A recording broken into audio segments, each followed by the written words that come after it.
Namo tassa bhagavato arahato samma sambuddhassa. Namo tassa bhagavato arahato samma sambuddhassa. Namo tassa bhagavato arahato samma sambuddhassa. Buddhang dhammang sanghang namasami.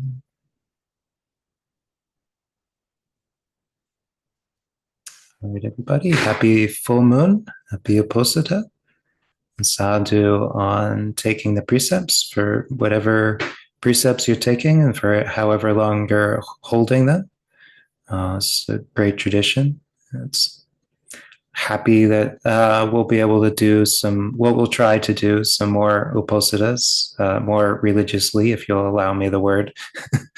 Try to make it every 2 weeks. And this is for a particular reason. This is the beginning of the Vasa season. So in ancient India, you had 3 seasons rather than four, each 4 months long. And so the Vasa season was the rainy season. And because it was typically rainy in India with the monsoons, and on in Southeast Asia, they also get monsoons. This was a great time to not be traveling, a great time to not be wandering around. So, since you weren't traveling, since you weren't looking for other places to stay, since you were often just trying to stay dry most of the time and sitting around, this would be a great time to focus on formal practice and to make determinations to deepen your practice, since you'd have 3 or 4 months to work diligently. And so, in accord with that, my determination is we're going to try to do all of the uposathas for the rainy season, rain or shine. And also that since we have the time, and we're going to make an effort, we have enough time to cover a topic that is too big for a day-long retreat, but probably too small to just devote an entire year to. And that is the Satipatthana. So the Satipatthana means literally the 4 foundations of mindfulness. Tana means foundation or base. And sati, of course, is mindfulness, so the recollection, the remembrance. It is the word that we use to designate a very particular state of mind where we are aware what is happening.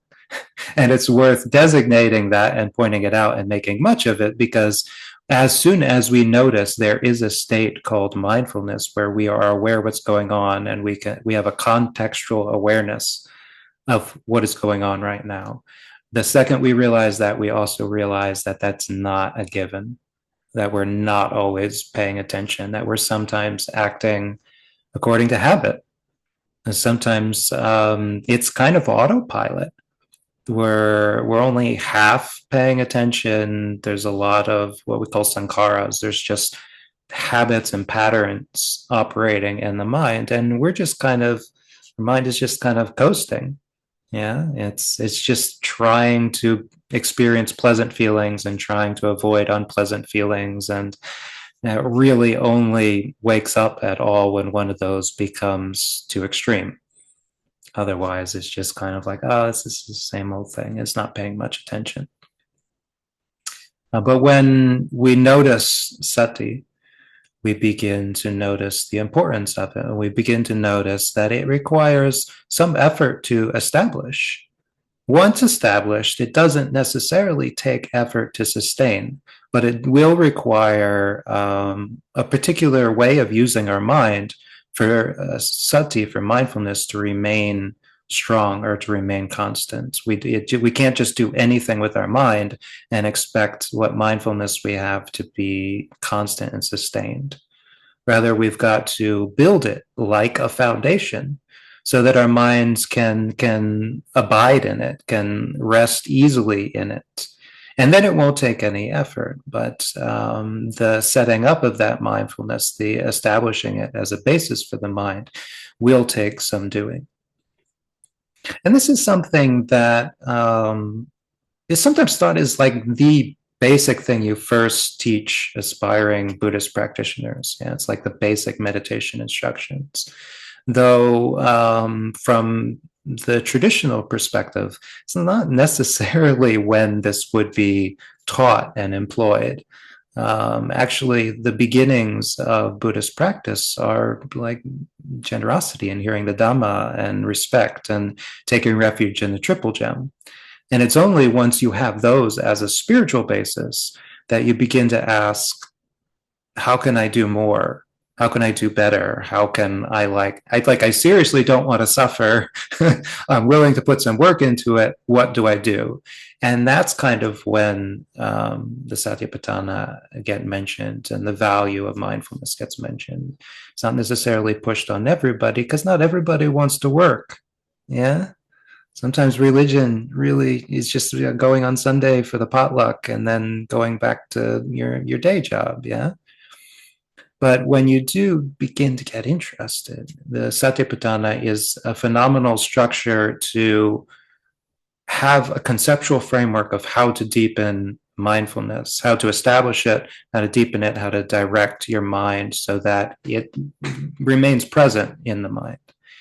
But it's really interesting to me how tricky it can be to learn the Satipatthana and develop it and just take it as it is. And if you've heard 10 different teachers talk about the Satipatthana, you've probably heard 10 slightly different takes on what each of the parts of the Satipatthana mean. And there's a reason for that, because mindfulness as a mind state, as a state of mind, as an abiding, is it's kind of the absence of a lot of things. It's the absence of a lot of delusions. Yeah. It's not so much a concrete thing as it is a state of clarity, a state of non-confusion. And that very non-confusion makes it possible to be aware of various things. But that means that it's a lot easier to talk about all of the confusions, because this is the way language works. It's a lot easier to talk about things that exist than to talk about the absence of things. Yeah. And so when describing mindfulness, it's very easy to say, well, it's clear, it's bright, you can think straight. Yeah. But these are really like non-states, right? You're not confused, you're not foggy, you're not deluded, you're not running on autopilot.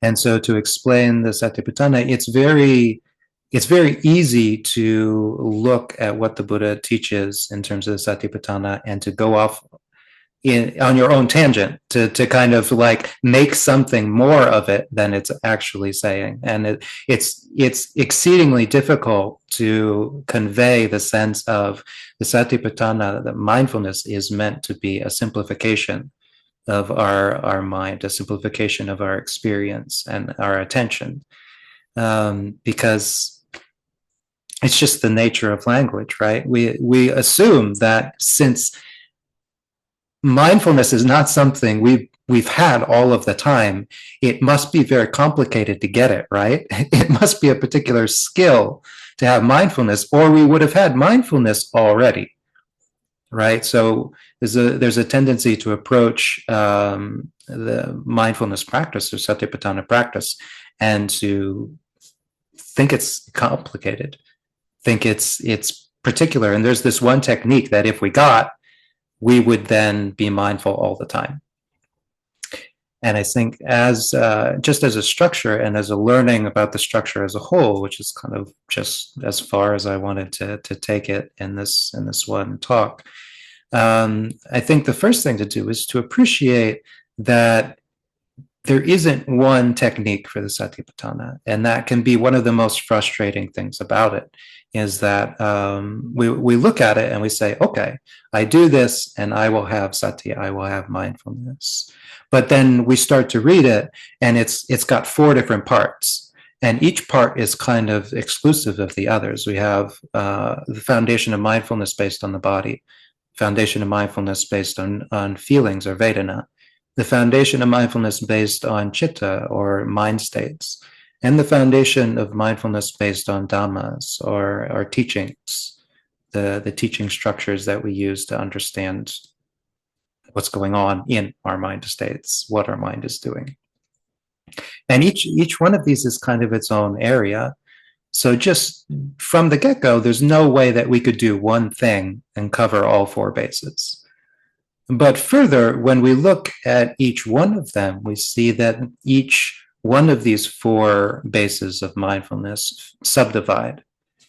And for instance, with contemplation of the body, or mindfulness of the body, it has a bunch of subdivisions. We have mindfulness of breathing, we have mindfulness of posture, we have mindfulness of activities, we have mindfulness of body parts, we have mindfulness of the four elements, the earth, water, fire, and air, the basic elements of matter. And then we have mindfulness of the corpse contemplation, so the nature of decay and disappearance of the body. Yeah. And these are kind of exclusive, again, in and of themselves. Yeah? So just by definition, there isn't going to be one thing that we can do that will just cover all of these all at once. And the Satipatthana is asking us to do something, whereas especially when we're sitting down in meditation, there's a natural urge to kind of find the right way and then do that. The right way with the Satipatthana is actually to have something of an understanding of what contemplation is in and of itself. Satipatthana is not simply we're trying to get somewhere and just be there and be good and to hold on to it. But the very nature of mindfulness is to be aware of things as they are, which means that we can't hold on and be mindful. We can't cling to any of the things that we're discovering. And so the basic structure of the mindfulness is giving us a bunch of things that we can learn to be aware of as they arise. Yeah. But there isn't going to be one technique or one place that we can always consistently put our mind and then be mindful, because, well, this is the nature of life, right? We're not having one consistent experience. You can get really good at being mindful of pleasant Vedana, pleasant feelings, but what happens when you're in pain? You don't have your basis of mindfulness, yeah? But this is why the basis of mindfulness and learning to use it is a lot about seeing these structures and realizing you're not going to grasp on anyone. You're not going to master anyone necessarily. You're not going to find one answer or one technique that's going to do it, but rather the technique of mindfulness is to be open and aware. And sati literally means remembering, the literal word. And so you're going to be developing a sense of remembering all of these possible points of awareness. And when you get good at being able to remember some part of the Satipatthana, some part of these lists, and you train yourself to look for these possible objects of mindfulness, so then you will find that you're able to see them. You're consistently able to find some of them, and you're able to break through some of the delusions that are very natural that come up, that what we think is going on, and get past them to kind of see what is going on, and to do so without clinging to any particular idea of or cling to any particular characteristic of what you see.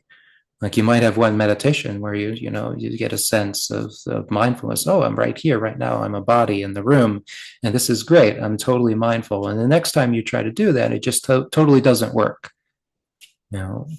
Why? Because, well, that might not be the easiest focus for your mind. That might not be what's presently arising every time you sit down.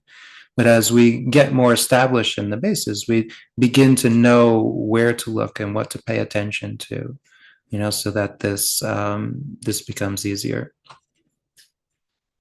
And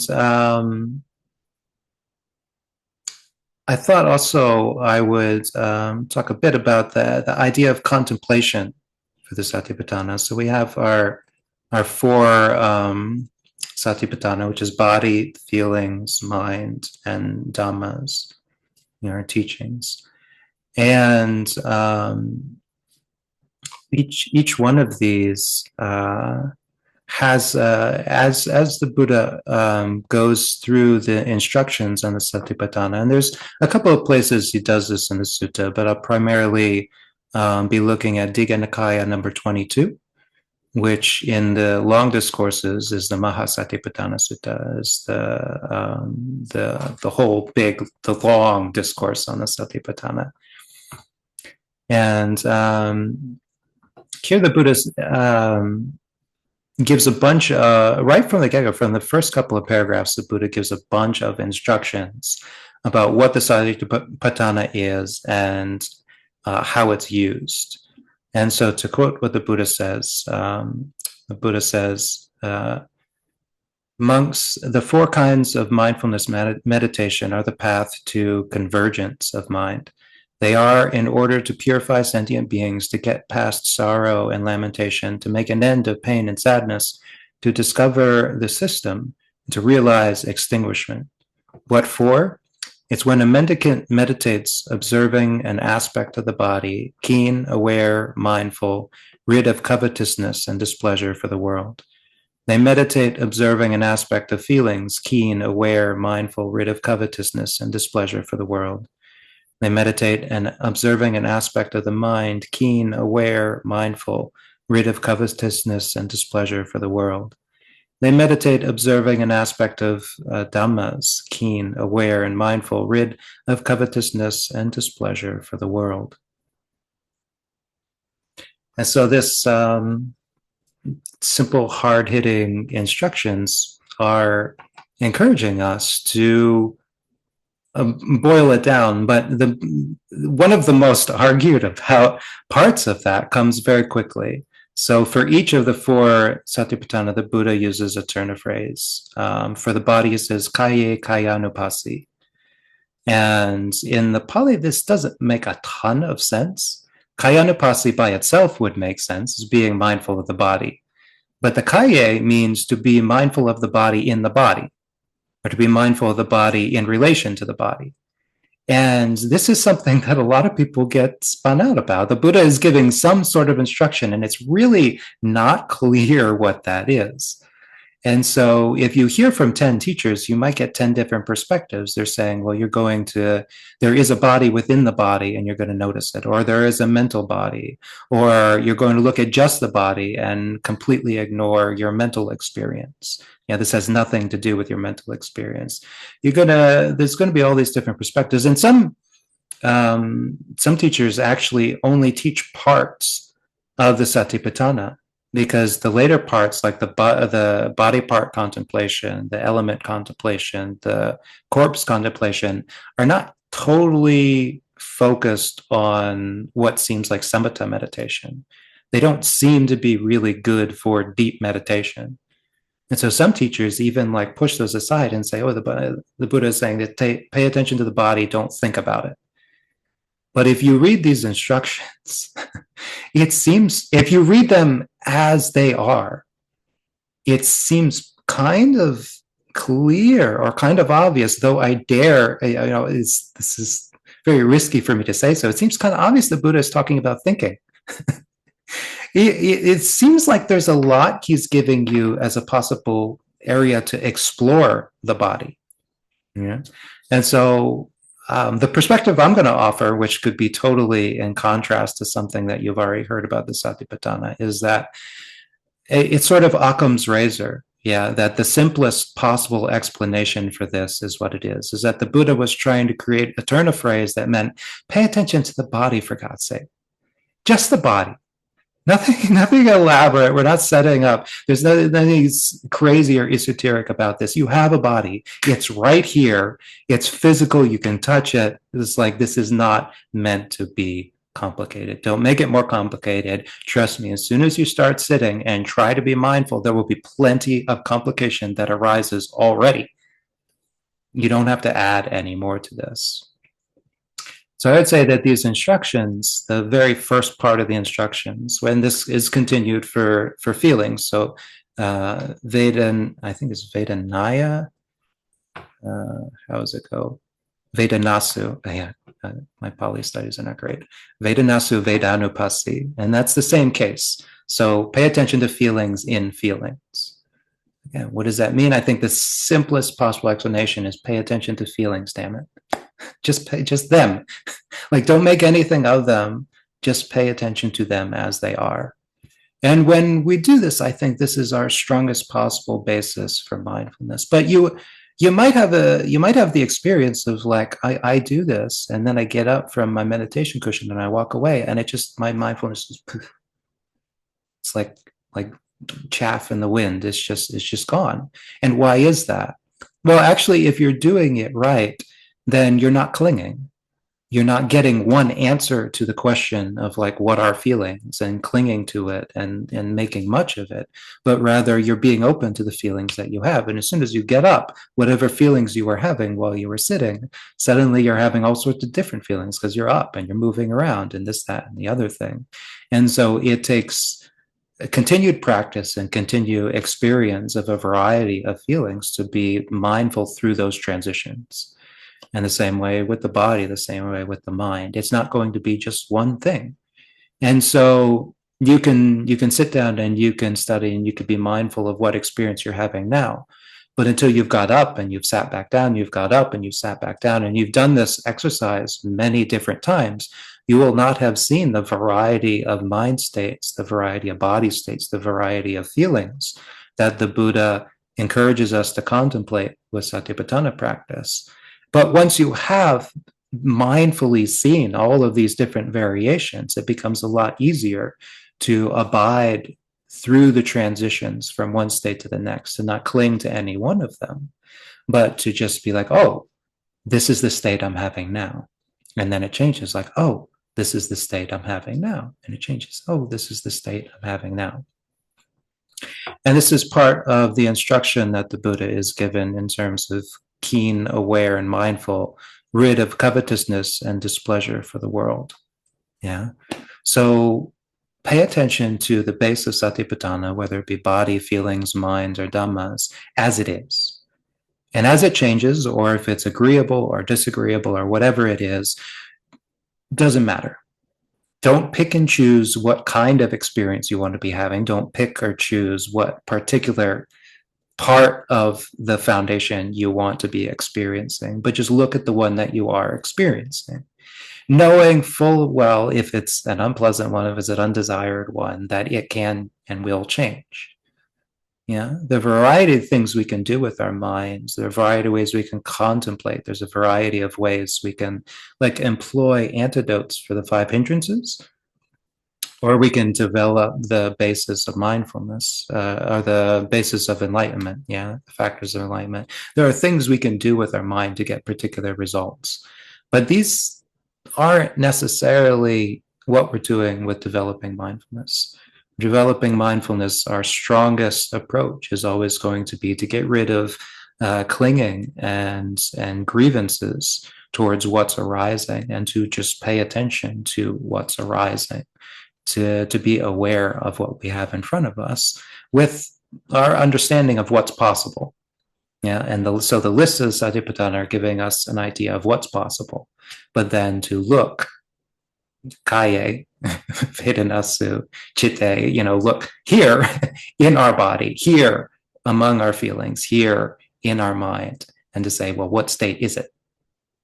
Yeah, and once we get good at that, then we're fulfilling these instructions. And it's not necessarily that we get up and that we're able to easily transition at first. It will take time until the sense of mindfulness is not just something that occurs when we're trying really hard, but it's something that comes up throughout the day in a variety of situations. But if we do this right, that will eventually start to happen. We will find that we get really good at being aware when we're having when we're in a sitting posture. Yeah. And so we're in the sitting meditation, we're like, I'm in the sitting posture. This is me in the sitting posture. This is my spine in the sitting posture. This is my butt in the sitting posture. This is how my legs are folded. And then later in the day, we're working at the computer and we're starting to get spun out because of something we read. And we're like, wait, I'm sitting. Just a body sitting here at the desk in front of the computer. And mindfulness has arisen based on something that we did, something that we contemplated, something that we, dare I say, thought about and learned about and got comfortable with. Yeah, such that in the future that seed kind of blossoms into a sense of mindfulness in that particular base of mindfulness. Yeah, even though the situation is different. Now, there's another set of instructions that happen for all of the four Satipatthana that, because it's kind of refrain, um, I think it's good to look at, and that is in terms of the first Satipatthana, the body, the instruction goes, and so they meditate, observing an aspect of the body internally, an aspect of the body externally, an aspect of the body both internally and externally. They meditate, observing the body as liable to originate, as liable to vanish, as liable to both originate and vanish. Or mindfulness is established in them to the extent that the body exists, to the extent necessary for knowledge and mindfulness to be present. They meditate independent, not grasping at anything in the world. And so on for feelings, so on for mind, so on for dhammas. There's quite a lot to do there, quite a lot to pay attention to. And if you're trying to do all of it at once, you'll be extremely spun out because you're like, well, which is it? Is it internal or external? What do those even mean? And I say this week I've been asked, like, what does this mean? What do you think this means? This teacher says this teacher says this. And I am going to have the very possibly controversial opinion that it means exactly what it says. That whatever you first think this means when you hear internal is probably what it means. Whatever you first thought when you first heard external is probably exactly what it means. And probably you had no idea what to think when you heard of both internal and external, because it seems like those are mutually exclusive, right? Either something is inside you or something is outside you. But when we really stop and look at it, we see that there are some things that are transitioning from one to the other, and that this is something that we do. The breath is a great example of something that is both internal and external. And to be properly mindful of it, you kind of have to accept that. It's not going to just be in here or just be out there. It's going to be in here. And when it's in here, we can call it internal. And then it's going to be out there. And when it's out there, we have to call it external. And so we get comfortable with the fact that it transitions. Food is another great example, right? When it's out there, it looks yummy, it looks pleasant, and it's totally external. That's why it smells good. We put it in our mouth, we chew it up, we mix it with a bunch of saliva, and then it is part of us. It is internal, and it's not so pleasant, it's not so beautiful anymore, it probably doesn't smell good. Yeah? And then later it comes out. And it goes back to being external, and it definitely is not pleasant, it definitely doesn't smell good at that point. But to be properly mindful of something like food, we have to see that it is not just one thing, that there is a point where the food, which is external, becomes part of the body, and that we can't say exactly when that point is. But to be properly mindful of it, we see a state of transition. Yeah, and then later when we flush it, it's now back to not being part of the body. Yeah, it's back to being earth element, going off somewhere. And to be properly mindful of it, again, is to be mindful of it in that way, just to let it go through its different states. And so the Buddha gives these instructions knowing full well. So it might be a tendency, it might be an urge that we have to just focus on one of these, right?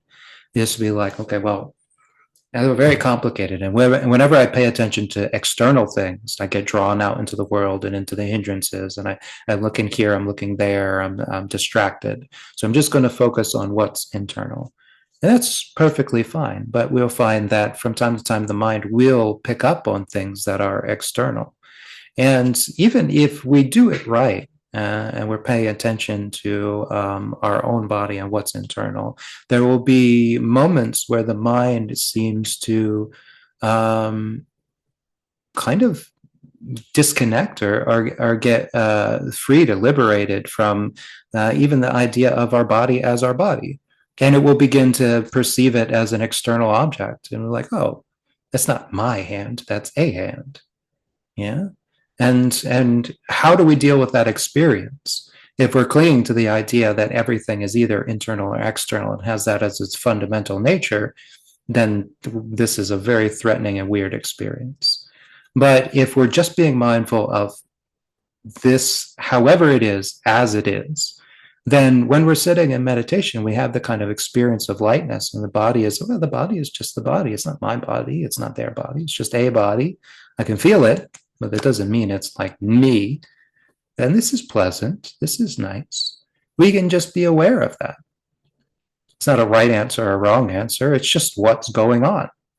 And we can also know that it will change. Yeah. And there will be times when a mosquito flying through the air lands on our forehead and suddenly snap, we are right back into this is my body, get off. Right? And how quickly we make the transition, how quickly things move from one state to the next. Right. And that is the amazing part of the mind, but also the amazing thing about mindfulness, that when we get good, we're able to make that transition and just say, it's like this now. And then it changes. And we're like, well, it's like this now. And then it changes again. And it's like, well, this is how it is. And we get really flexible with it. Then we're always able to remember what's going on, even as things change. And this is one of the ways where I really agree with people learning Satipatthana practice even before they get really established in like the Four Noble Truths and the Triple Refuges, to the extent that if you want to learn about impermanence, you kind of, the Satipatthana is a great way to do that. Yeah, if you just pay attention to something as it is, and you do it right, you can't help but notice that it's constantly changing, that it doesn't stay still, that it doesn't stay stagnant, and that this is a basic reality of the world. And that is also part of this instruction, right? The Buddha says things are liable to originate, liable to vanish, liable to both originate and vanish. Now, in the mental sphere, we can see this very quickly and very easily. Yeah, mind objects are constantly coming and going. Feelings are constantly, it's pleasant, it's unpleasant. It's pleasant, it's unpleasant. But in terms of the body, it seems like it's more stable. So it does take a bit more contemplation. We actually sometimes have to think back or imagine forward to be able to grasp the notion of how, some part of the body is liable to arise and cease. But like I've got something of a 5 o'clock shadow. I've got to what's that, 7:30, but I've got to shave. And so the hair on my face is always arising and vanishing, arising and vanishing, arising and vanishing. And you look, you get a haircut, or you file your nails, like you brush your teeth. There's all sorts of states in the body. Is the body which seems so stable and reliable that are constantly changing, that are constantly one way and then another, that are arising and then ceasing, arising and ceasing. Yeah, and this is really allowing us to be developing our sense of mindfulness with impermanence as its basis.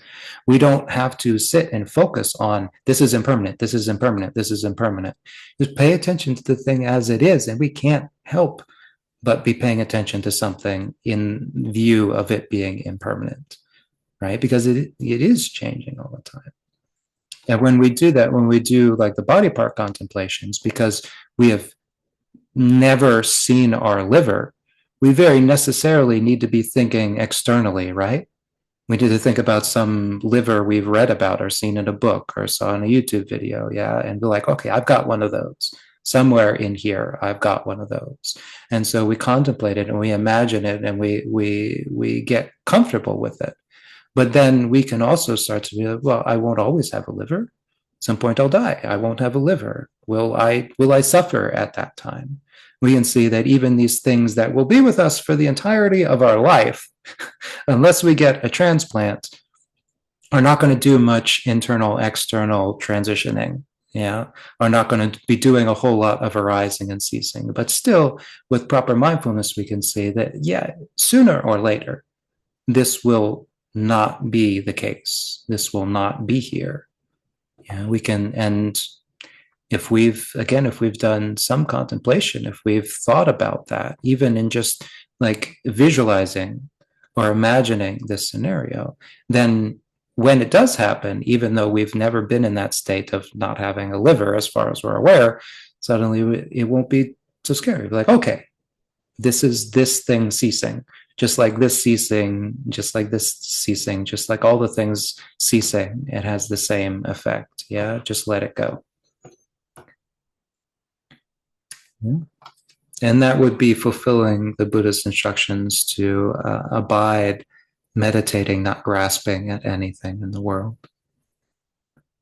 And this is essentially the fulfillment. This is the right way to do Satipatthana, mindfulness practice. Yeah, is to do it not grasping at anything in the world, keen, aware, mindful, ardent, paying attention to things as they are. The idiom the Buddha used, yatha bhutam, as it is, as it is. Yeah, and this is our focus. Yeah, so as we approach the Satipatthana, as we look at it, whenever we go through the instructions, hopefully this is the refrain that sticks with us, and hopefully it's not so crazy and esoteric and thinking it's like, well, I've got to do this and got to do that. It's really just encouraging us to let go of our assumptions, let go of our preconceptions, let go of our desire to have particular experiences, and just be like, well, what is here? Yeah. And just prepare ourselves, acclimate ourselves to the reality of it changing. Yeah, so that we can be there for the next state, and then the next state, and the next state. When we do this, then mindfulness does become strong. It does become consistent. Yeah, it does stay with us. When we do the first Satipatthana practice diligently, over and over and over again, and we get good at it, we will find that the mindfulness, whereas before we tended to think towards whatever we wanted to do, I want to do that. So immediately our mind goes over there and starts thinking about that until we get there. We think, oh, I want to go visit that person, and we get in the car, and we don't have another conscious thought until we arrive, right? And we've all had this experience. There's nothing wrong with us. It's just normal. Yeah, we're focused on the things that we want, and it's the nature of losing our mindfulness whenever desire is present. We just focus on the thing that we want so much we lose track of what we're doing along the way.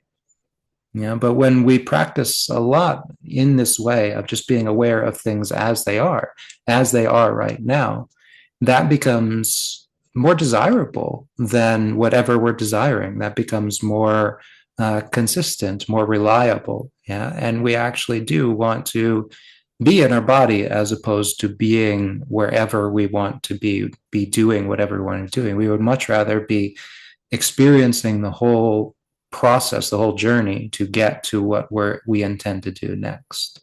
And so our mindfulness does stay within the body. For mindfulness of feelings, it's, again, it's not that we're going to be masters where whenever we have a pleasant feeling, we don't get attached to it. Whenever we have an unpleasant feeling, we just say, oh, that is an unpleasant feeling. It too will change. And we don't get upset. No, realistically, we want to be happy. We don't want to be miserable. But we will find that with a lot of practice in that particular Satipatthana, that as there are ups and downs in their life, we're much more able to maintain some sense of equilibrium and say, oh, okay, wow, this is changing. Oh, wow, I didn't expect this. I didn't want this. This is a mess. And then be like, well, okay, this too will change. Let's just roll up our sleeves and get through it. And that sense of being with the experience, even it's one that we wouldn't have changed, will allow us to also be there when experience is very good. And how many times have we had, we're eating a meal and it's the most delicious meal we've ever had. And we just can't stop thinking, oh, this is the most delicious meal I've ever had. We're not even tasting the food because we're so busy thinking, oh, this is so good. I love this restaurant. This is the best thing. I'm going to have this next time I come here.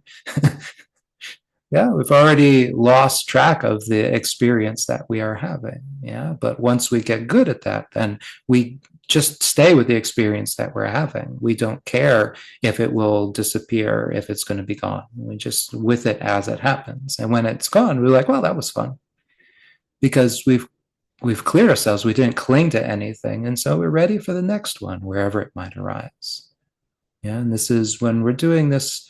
We're doing the Satipatthana well and towards a purpose. And the final thing I say is maybe that as we develop as practitioners, again, I said this isn't necessarily the first thing that we have to practice or master when we first show up at a Buddhist event, a Buddhist Dhamma teaching. Yeah, it is something that happens once we really want to develop. So we really want to get better at this. But once we do get comfortable with it, it's not as though we're going to have a period of time where we're just like, oh, I've mastered this. I'm good at this. In the Buddhist time, the various great disciples had a lot.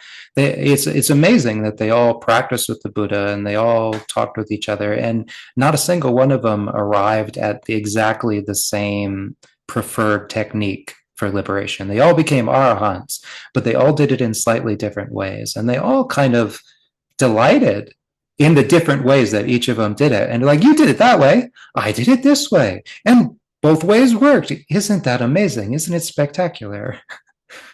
Yeah, and the disciple who was actually foremost in Satipatthana practice might surprise you. It was the Venerable Anuruddha, who's most well known for his divine eye and his ability to see,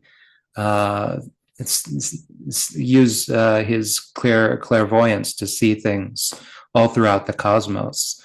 That's what he's known for, but actually his practice focused on the four foundations of mindfulness. That was his core practice. And to the day he died, he never stopped teaching it. He never stopped delighting in it and encouraged people to develop it. Even after he became enlightened, he didn't say, well, no, I've mastered this. I'm good at this. He just kept saying, wow, these four foundations of mindfulness, they are just spectacular. This is the path to convergence. This is the way for the purification of beings. He became even more an advocate of developing this as a vehicle for liberation. Yeah. So this never really runs out. It never really gets old. There will always be, when we return to it and when we study it, there will always be aha moments of, oh, okay, that's what this means, and a deepening of the understanding of the instructions. Yeah. So with that said, yeah, I think that's all I have to say about that for right now. So if this is of use, may it be something you can take with you in your practice. And if not, just throw away. There'll be plenty more talks on the Satipatthana in your future. So,